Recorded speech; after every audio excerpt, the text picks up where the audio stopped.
organize and measure the best.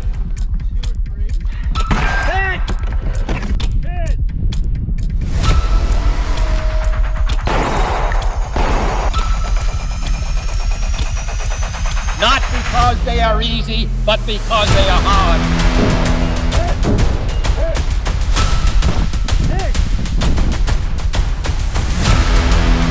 Here we go! Let's go, baby! Because that challenge is one that we're willing to accept.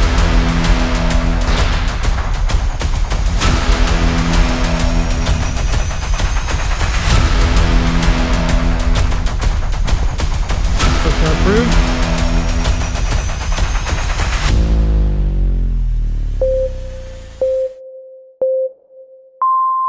Welcome back to OK Run and Gun, and for those unfamiliar, think of these run and guns as biathlon's grittier, more unpredictable cousin. You're sent out from a starting line with a rifle, a pistol, and whatever else you choose to take with you. The distance is unknown, the stages are all complete surprises, and it's a test of your fitness and your marksmanship, and maybe even more importantly, the ability to solve the problems on the clock. If you're thinking about jumping into one of these as your first event, or you're looking to take off a little bit of time, here's a stage-by-stage breakdown of the one from WTF in Teague, Texas. There's not a whole lot of information, so just had to be prepared for everything.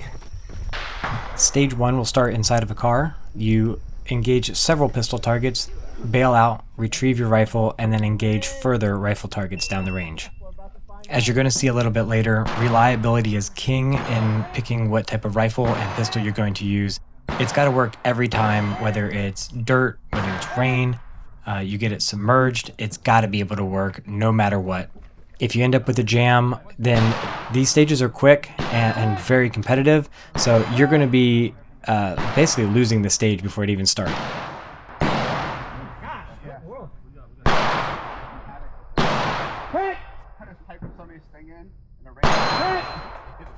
Was I hit?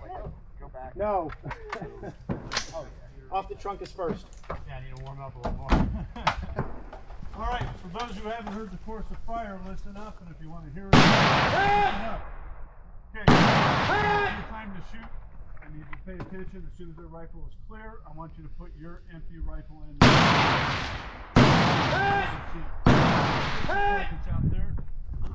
This stage was one of the three, I'm going to call them easy stages of the day. The rest had an extremely high failure rate. And the only spot that really got a lot of people was coming up here in the fence, and people would place their rifle in such a way that and it was hard not to, but the wires would touch your barrel. And if you are positioning your rifle in such a way that anything is touching your barrel, your harmonics are going to be off. And that's what's caused a lot of issues, me included right here. But get that rifle where you are not touching anything on the barrel, because otherwise I don't know where your shot's going to go, and neither do you. That little red, the wood crate, and immediately to the right of that, there's a wire.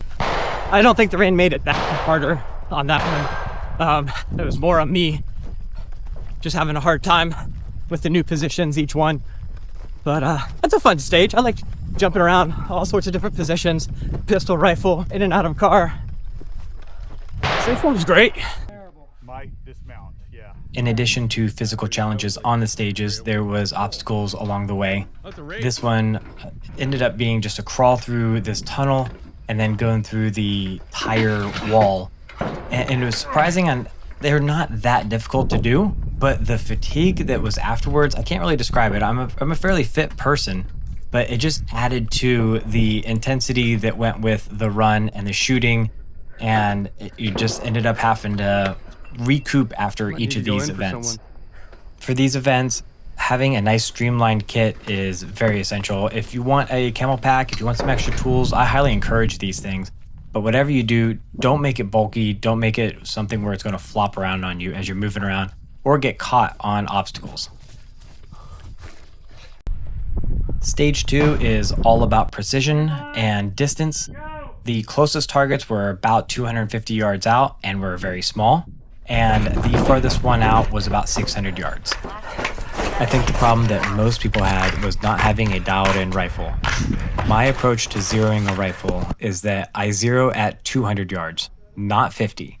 I know that a lot of people think that a 50, 200 yard sight in is the same, but it's not. And a well dialed in 200 yard zero will yield better results at all distances. Some benefits to sighting in at 200 yards is that out to 200 yards, you are no more than about 1.5 inches high, and you're going to be about 1.5 inches high at 100 yards. At 300 yards, you just barely need to bias high on your target, meaning that you are very accurate for most engagements. Then simply knowing your drops at 400, 500, and 600 yards is really all you need to do.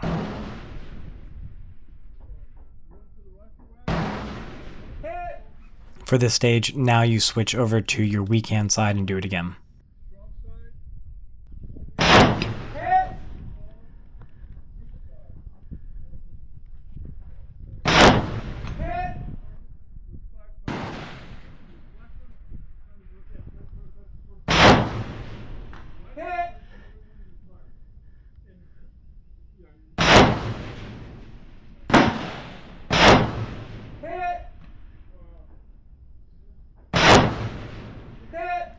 By the way, that last stage, you shoot all the targets twice, once with your dominant hand and then once with your weak hand. This was a bonus stage where you could shoot a 650 yard target, and as you can see, you barely catch the shoulders and the head, and I don't believe anyone hit that all day long, especially with the wind. It just was a really difficult shot to make.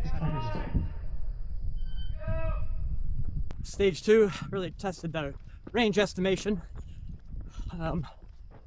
I thought they were closer than what they were, so I was shooting a little bit low. When I figured that out, I was able to adjust. I'm a little over 3 miles in. So I did 5K and 2 shoots. I feel pretty good so far. WTF stands for Waco Tactical Fitness, and unfortunately, since they don't have an event in Waco anymore, this is their capstone.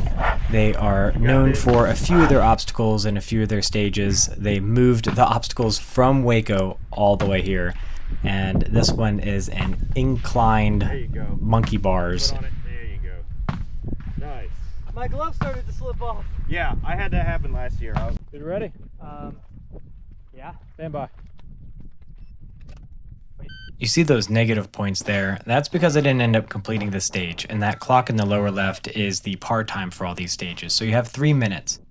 And this one was just really frustrating, as I actually got a little bit better weather than the person ahead of me, but there is wind coming up the hill and water droplets just hitting the front of the scope. You couldn't see much of anything.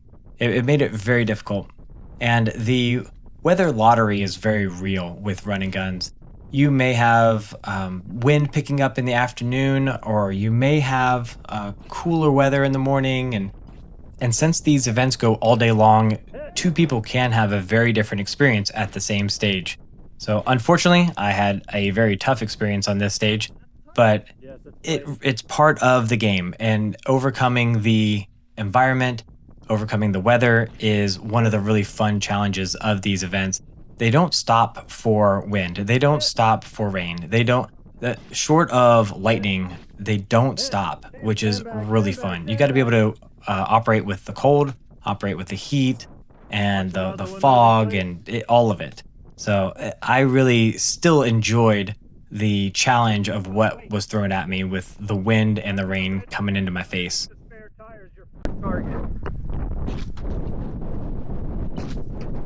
Hit! Hit! Back window of the van. Hit! Hit! Front window of the van. Hit! Hit! A pillar of the van.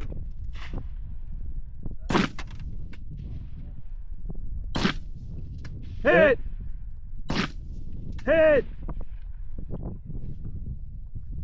Front and rear bumper of the burned out car, down low in the grass.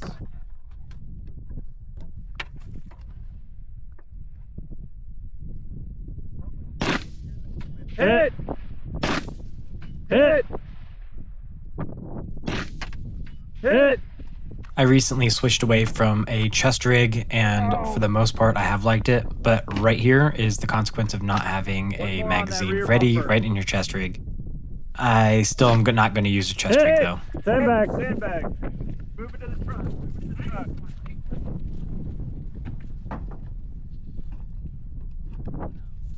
Right to left, 3 targets. Just yes. In front of me? Yes. If you're digging that recoil impulse, it is a Hollywood 3 by Stoner CNC, and I have a discount code in the comments below.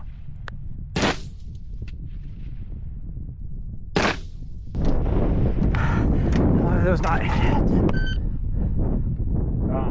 Man, the rain made that one so much harder. Trying to look through droplets on the lens of your scope, and just the wind and the rain coming at you made it a lot harder. And I wasn't able to hit the last target, and I don't know why. I was right on it. I wasn't having trouble seeing it on that last one or putting the reticle on it, so I'm not sure what I did, but it was a fun stage. Lots of movement, lots of challenges.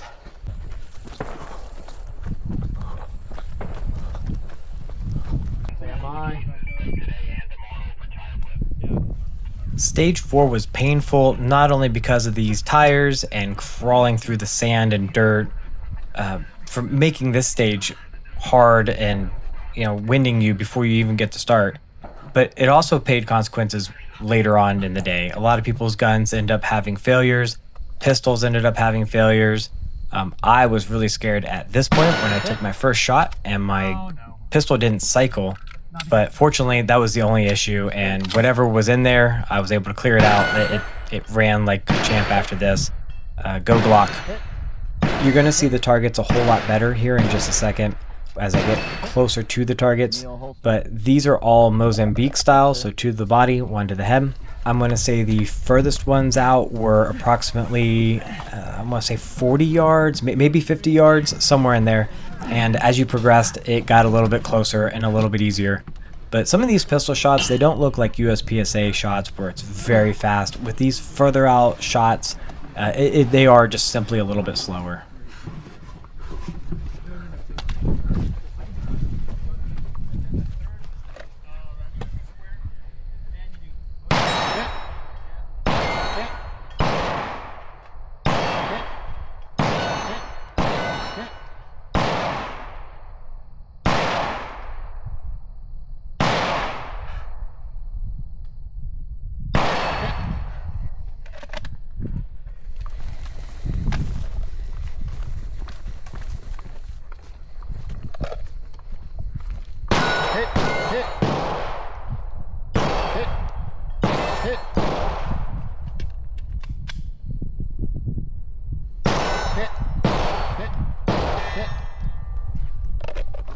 One 114.43.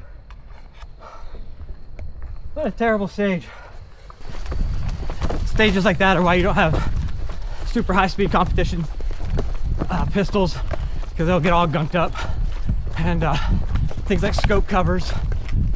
Make sure you got everything you can seal up as best as possible.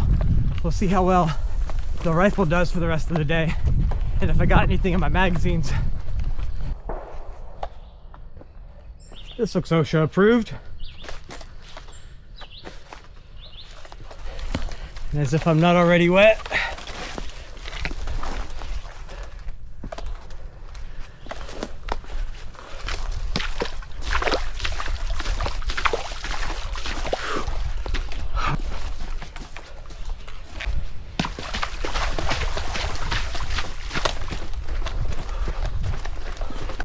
They brought the wall from Waco all the way here. Actually, I think somehow they made it taller. And I've never had problems with it before, but I guess I was just a little spent and was not doing well on it this year. I know. Jesus, to be tall. Here we go! Let's go, baby! Way to go! Tramp! Ha! There you go, bro. Hey, well done. What is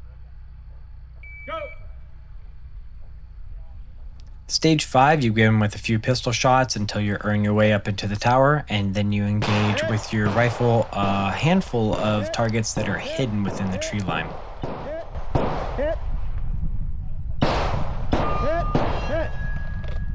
As you can see, all the holstering, all the loading, all the reloading, all the moving, all of it's on the clock. Being able to move through all the possible scenarios is part of the stages, and is a good reason why you should get out and actually practice manipulating all of your pistol, your rifle, in and out of holsters and from different positions as well. I have found that sometimes if I'm just in a new position, I end up learning a bunch of things. If you can't get up from a position where you have to do things prone, or there's no room to your left or your right, it does make your reloading process a little bit different, and it's worth practicing, especially not on the clock. Also, I think this stage is a great example of why LPVOs are king. They allow you to search and hunt for a target and not end up being in a soda straw, but also being able to get enough magnification where you can find your small targets that are hidden in the wood line. All right. Ever send across fire? Yep.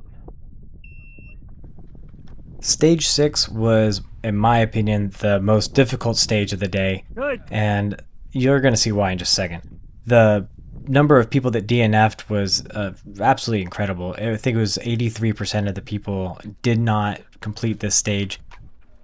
And on paper, it's actually pretty easy. There's only 4 different positions you got to shoot from. There's 3 targets out there at unknown distances, and you just got to hit each one once. The problem becomes 2 of those positions that you have to get yourself into are low, to the point where you have to cant your rifle about 90 degrees. If you're not familiar with shooting at 90 degrees, I'm going to go over that in just a second.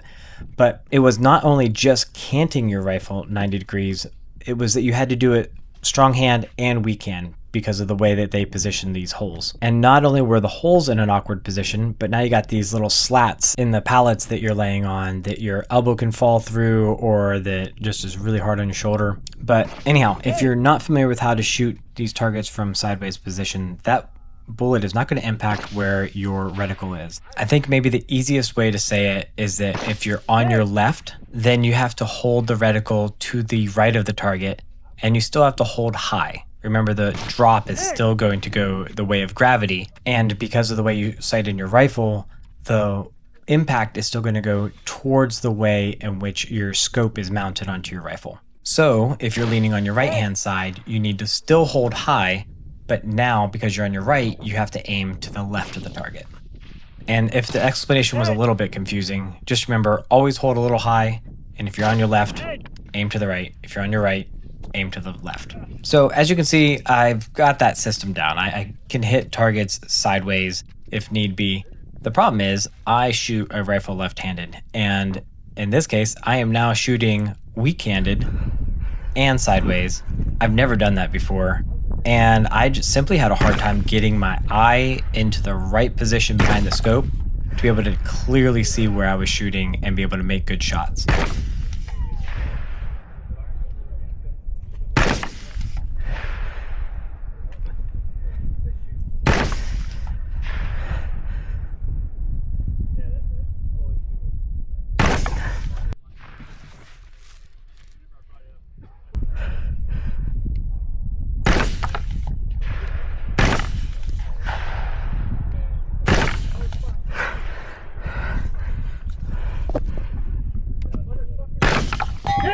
Damn, how much time do I have?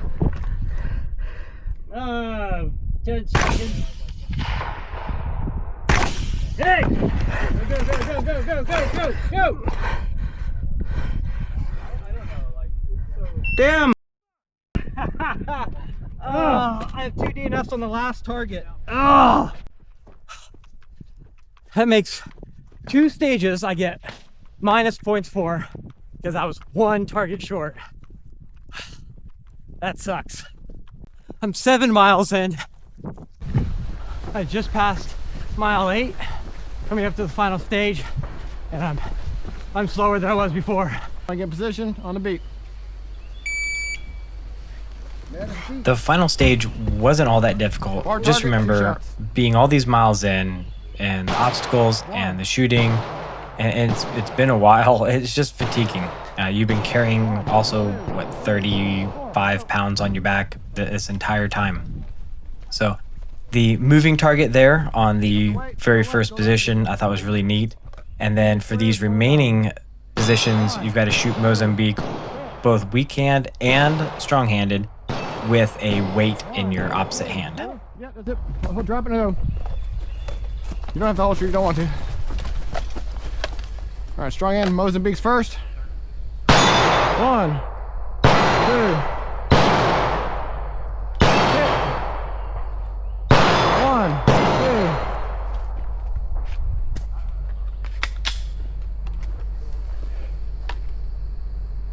Hit. One shot.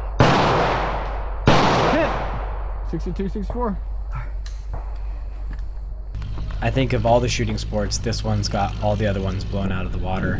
You can test your equipment, your ability to shoot, your physical abilities, all in one big event, and it's just a great spot to meet some really awesome people. If you've made it through this far in the video and you've seen all this, you really need to get out to one of these events. I have a link in all of my videos to the different events. I hope to see you out there.